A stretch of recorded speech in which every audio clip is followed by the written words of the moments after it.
isa sa napakahalaga para sa akin, malaman paano tayo napunta sa ganito.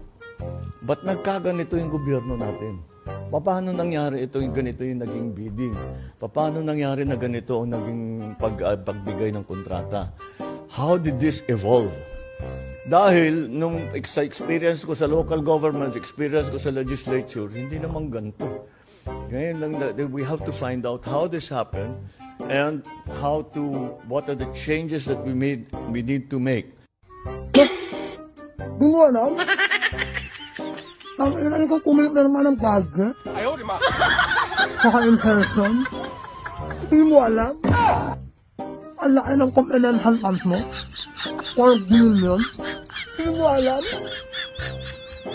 Ano ko lang yan?